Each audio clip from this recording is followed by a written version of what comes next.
For 10 years, my mother told people I was too fragile to survive the real world. 7 days before my wedding, she proved just how far she was willing to go. She called every single vendor behind my back the venue, the florist, the caterer, and canceled my entire wedding. Then she told my fiancé I was emotionally unstable and that marrying me would ruin his life. On the morning of our wedding day, 180 guests arrived, expecting a celebration, and found an empty venue with nothing but locked gates and a dusty parking lot. My mother believed that humiliation would force me to come crawling back to her. But what she didn't know was this. 6 months earlier, my best friend had already seen the storm coming, and the plan she put in motion was about to turn my mother's perfect sabotage into the biggest mistake of her life. My name is Emily Carter, and for most of my life, I believed my mother when she said the world was too dangerous for me. I grew up in a small town outside Savannah, Georgia, where everyone knew everyone else's business before lunch. My father was the calm one in our house, quiet, patient, the kind of man who fixed broken things instead of throwing them away. When he died of a heart attack during my sophomore year of college, everything changed overnight. At the funeral, my mother held my face in both of her hands and whispered something that stayed with me for years. "You're all I have now, Emily. Don't leave me." From that day forward, every decision in my life somehow circled back to her. Which classes I took, where I applied for jobs, even the apartment I rented after graduation. I told myself it was love. The truth was, it was control, wrapped in guilt. Still, I tried to be the daughter she wanted.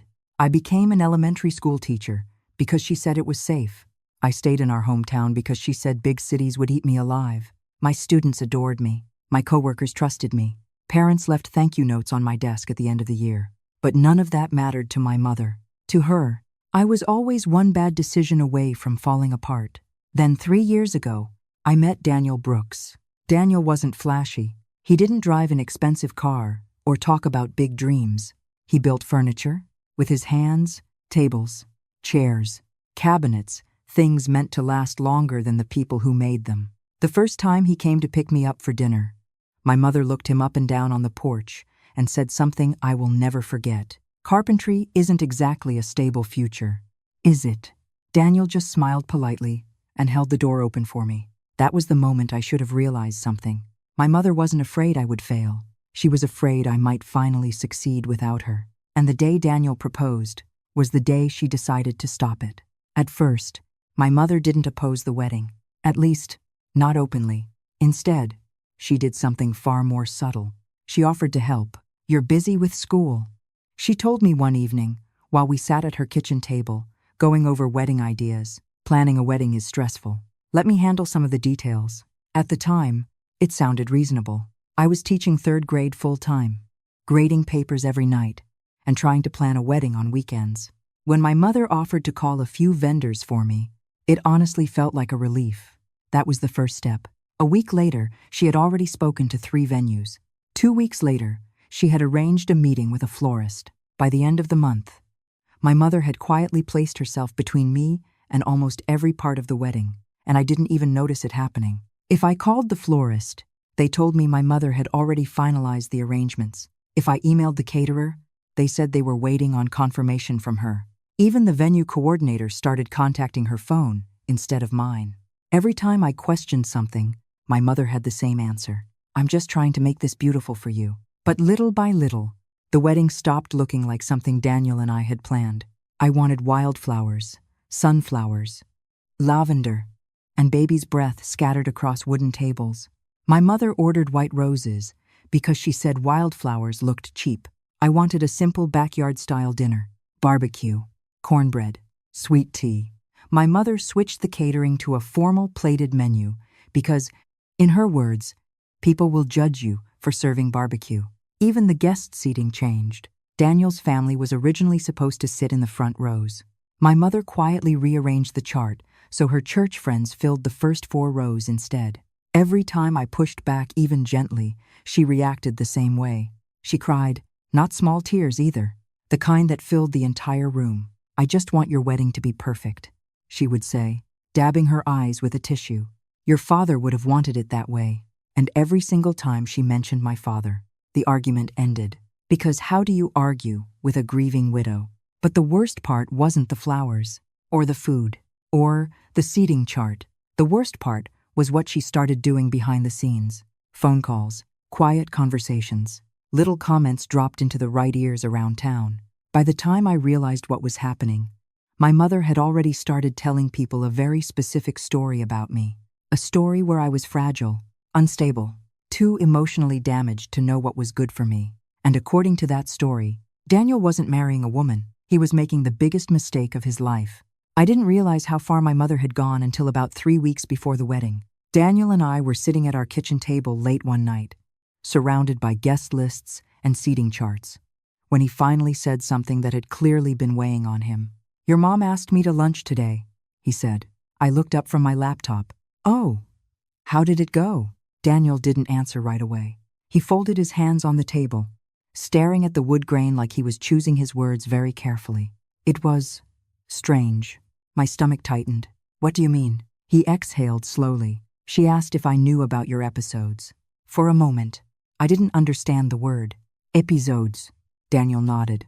"She said you had a mental breakdown in college, that you had to leave school for a while, that sometimes you struggled to handle pressure."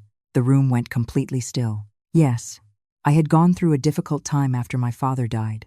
I had seen a counselor for a semester, but I never dropped out of school, and I had never had anything close to a breakdown. My mother had taken the hardest moment of my life and turned it into a warning label. "What exactly did she say?" I asked quietly.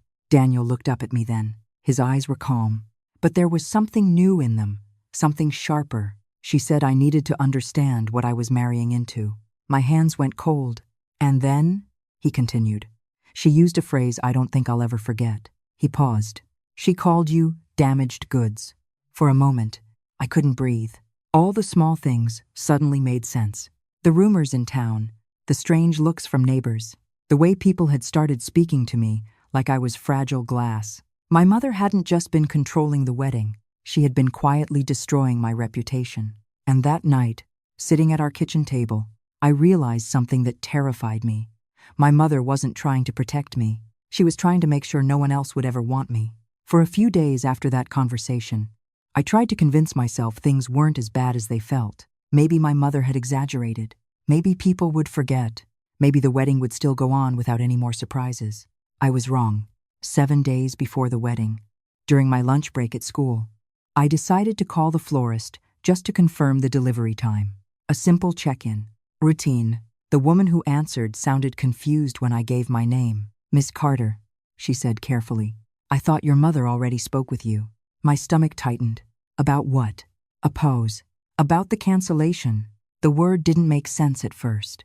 Cancellation of what? "Your wedding order. Your mother called 3 days ago and said the event had been called off." The pencil slipped from my hand and rolled off the desk. I hung up and immediately called the caterer.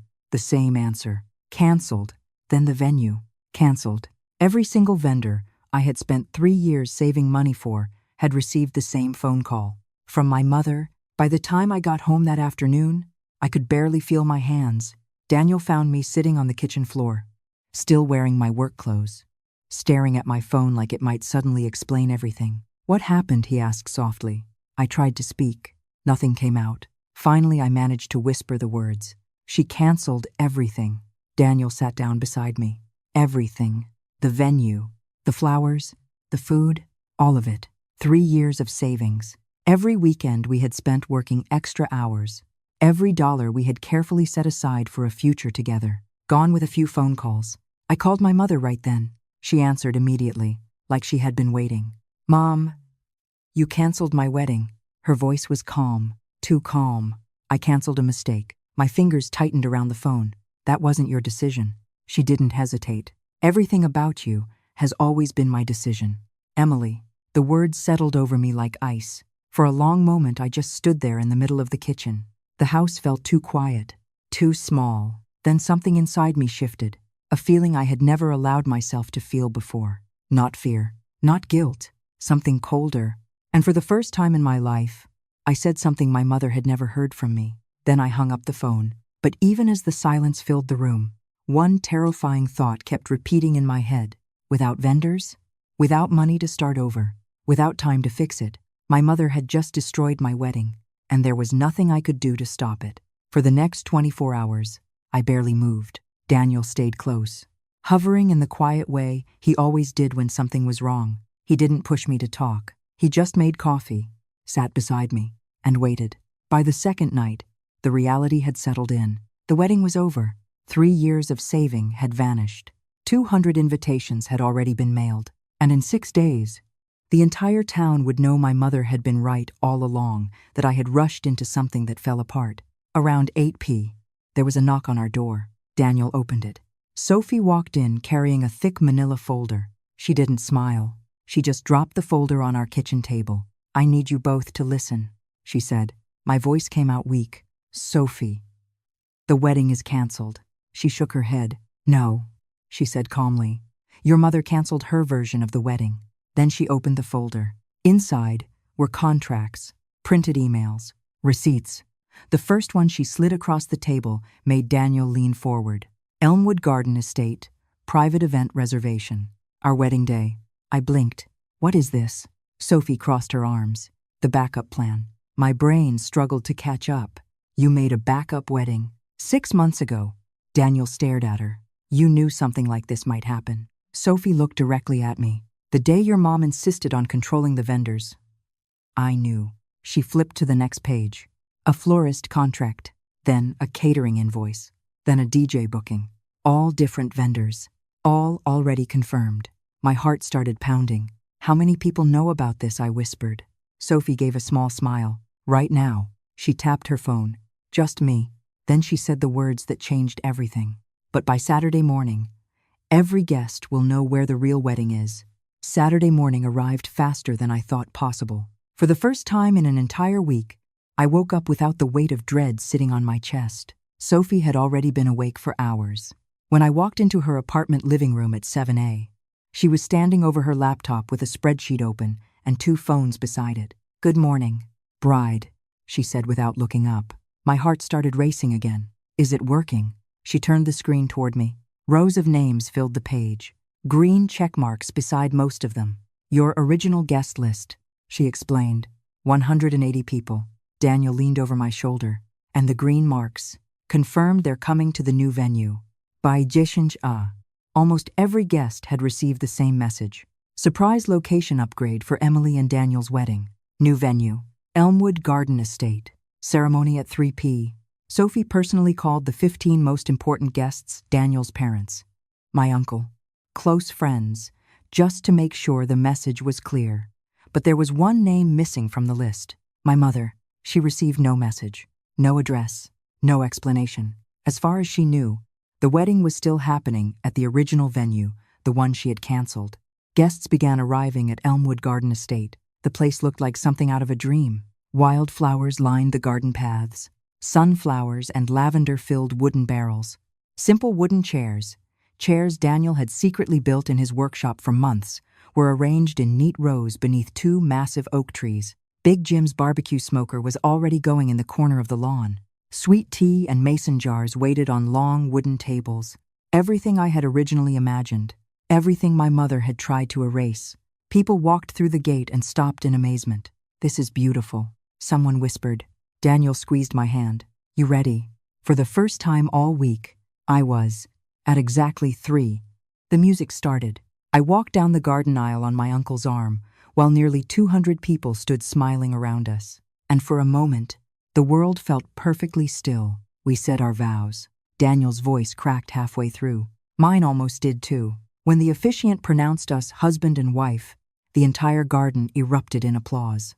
But 12 minutes away, my mother was standing in an empty parking lot.